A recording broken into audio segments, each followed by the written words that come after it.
From Pacifica, this is Democracy Now! Un plan orquestado que habíamos denunciado. It's an orchestrated plan that we have denounced.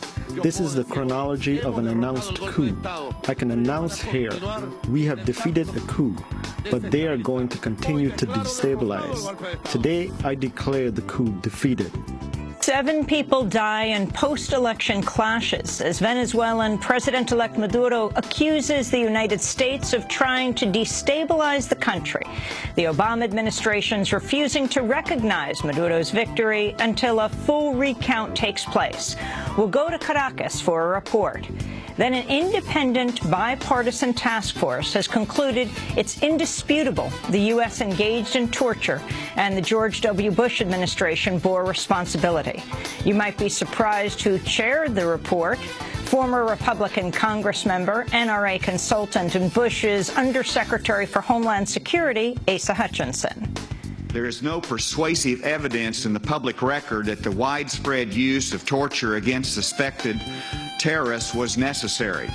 That is, that it produced significant information of value that could not have been otherwise obtained. And we go to Boston for the latest on the investigation behind Monday's marathon bombings that killed 3 and injured 176 people. This was a heinous and cowardly act. And given what we now know about what took place, the FBI is investigating it as an act of terrorism. Anytime bombs are used to target innocent civilians, it is an act of terror. All that and more coming up.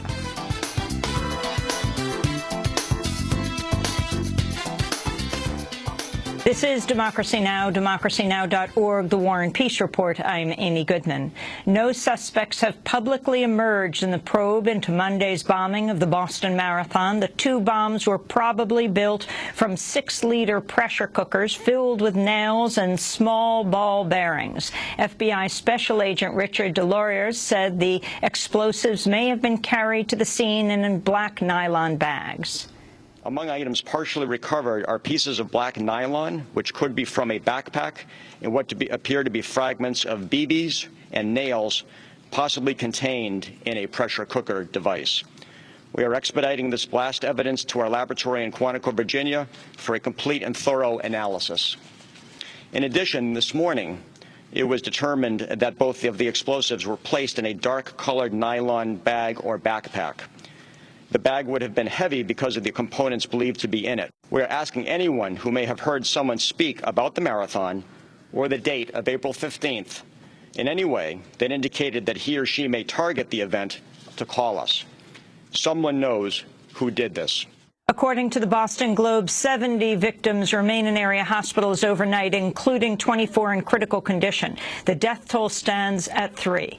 The second fatality was identified on Tuesday as 29-year-old Crystal Campbell, a restaurant worker from Medford. Her mother, Patty Campbell, broke down in tears as she spoke to reporters. We are heartbroken at the death of our daughter, Crystal Marie. She was a wonderful person. Everybody that knew her loved her. She loved her dogs. She was a dynamite girl. She had a heart of gold. She was always smiling and friendly. You couldn't ask for a better daughter. I can't believe this has happened. She was such a hard worker at everything she did. This doesn't make any sense. The third casualty was also identified Tuesday as Lu Lingzi, a Chinese national attending graduate school at Boston University. Hundreds of people turned out for a pair of vigils Tuesday night honoring the victims. In Dorchester, mourners paid tribute to the first confirmed death, 8-year-old Martin Richard. On Tuesday, a photo was published online showing Martin holding a sign that read, "No more hurting people, peace." Meanwhile, hundreds more gathered on the Boston Common. It's bizarre seeing the Commons with National Guard troops on one side and peace here and everywhere, you know, in front of us, and it's I guess a juxtaposition of the two things, but it's incredibly sad and also hopeful. We'll be stronger next marathon next year, and we'll be like, you know, in a better shape. They're not gonna win. They're gonna lose no matter what. no matter how they do it, they're going to lose, and that's what's going to happen. So, and you can see it right here. President Obama will travel to Boston for a memorial on Thursday. At the White House, Obama called the bombings an act of terror. This was a heinous and cowardly act. And given what we now know about what took place, the FBI is investigating it as an act of terrorism. Anytime bombs are used to target innocent civilians, it is an act of terror. What we don't yet know, however, is who carried out this attack or why, whether it was planned and executed by a terrorist organization, foreign or domestic, or was the act of a malevolent individual. That's what we don't yet know. Federal investigators, meanwhile, have confirmed a wounded Saudi national initially held as a person of interest is a victim of the attack, not a suspect. The victim was placed under police guard after suffering serious wounds at the scene of the bombing and subsequently questioned. Police later searched his home. At least 5 people have been killed in a U.S. drone strike in Pakistan. Unidentified Pakistani government officials say the attack destroyed a Taliban training compound in South Waziristan. Venezuela's political divide continues to worsen days after voters elected Nicolas Maduro to serve out the remainder of Hugo Chávez's term. Venezuela's National Electoral Council has ruled out a recount after certifying Maduro defeated opposition leader Enrique Capriles by about 275,000 votes. But Capriles has refused to recognize Maduro's victory and is demanding a new tally of all ballots. 7 Maduro supporters were killed and dozens injured in post-election clashes Monday.